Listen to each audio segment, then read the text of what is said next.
Welcome to Mind Your Business LLC Recareering and Rebranding Business Forum with Kathleen Driver and Marva Goldsmith, Part 2. Welcome. I am Kathleen Driver, and I am the owner of Mind Your Business LLC, and I'm a business coach. And we're here today to talk about recareering and rebranding.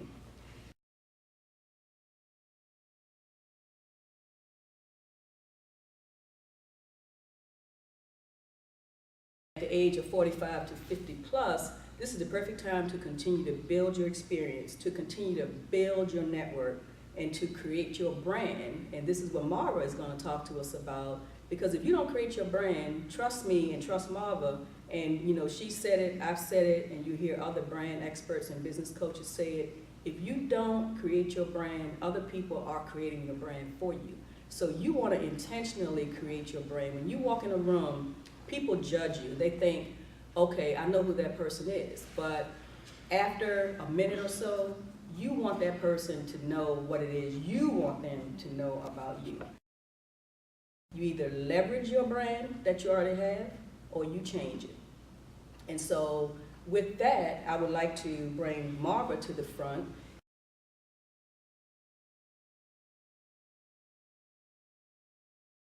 I guess the big question is, what is a brand and how do we effectively create it? Most people think about branding from a commercial perspective, and you can think about lots and lots of different brands that we're all familiar with. As an example, Apple. When I say Apple computers, what comes to mind? The symbol. Okay, the symbol, okay, and what's behind the symbol?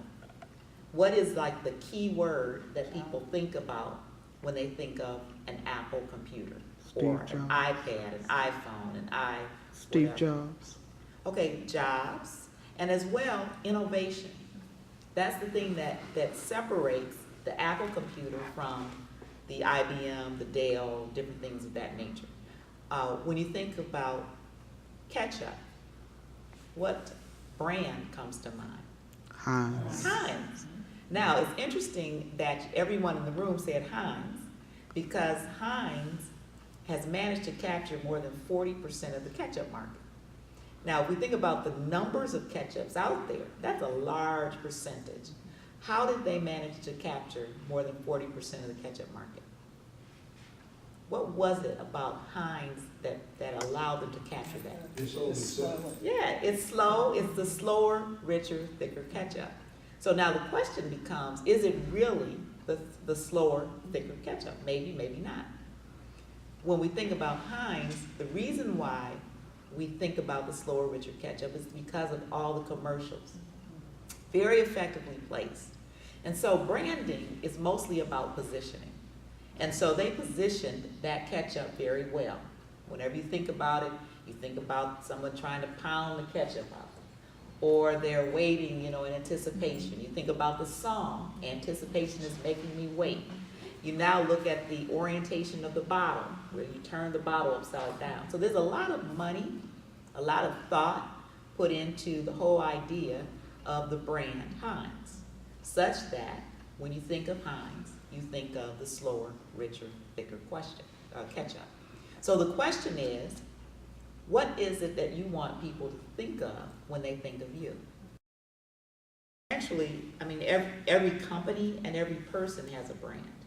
And so the question is always about, is it being created accidentally or is it intentional? And so as we start to think about branding, there's so many different ways to create this intentional brand. I started my first business when I was 37. That business was a healthcare IT business. It was a multi-million-dollar business, and it did well. But along the way, as a business owner, I began to coach other business owners, not as a business, but as a community service. So now in the second phase of my life, I decided that that is my passion.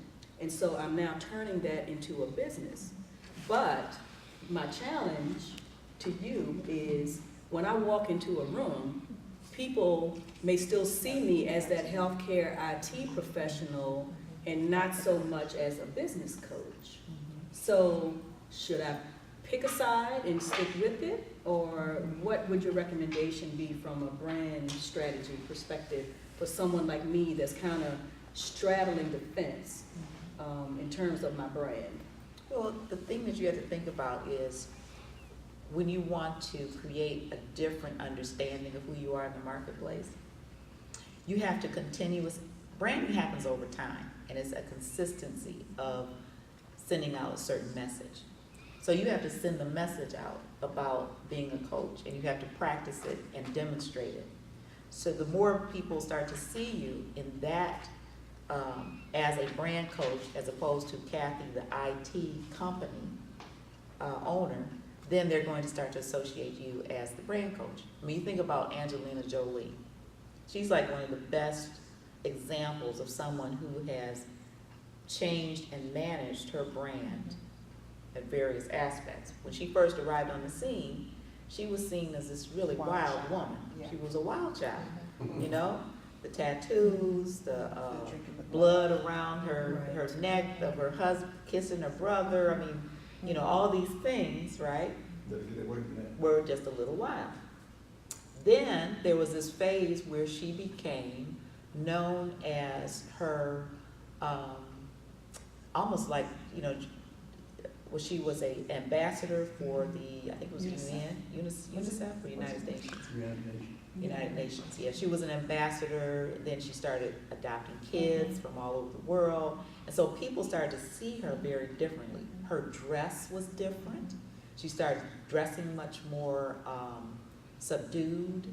You know, so it was a lot of things about her that changed. Then there was another change, which was the Brad, Angelina, and the, I can't remember the other woman's name, sorry, the other star. Jennifer Aniston. Which kind of, you know, upset the brand a little bit. And now she is clearly, you know, seen as a very strong woman who has changed the way the world is looking at breast cancer and preventative measures and things of that nature.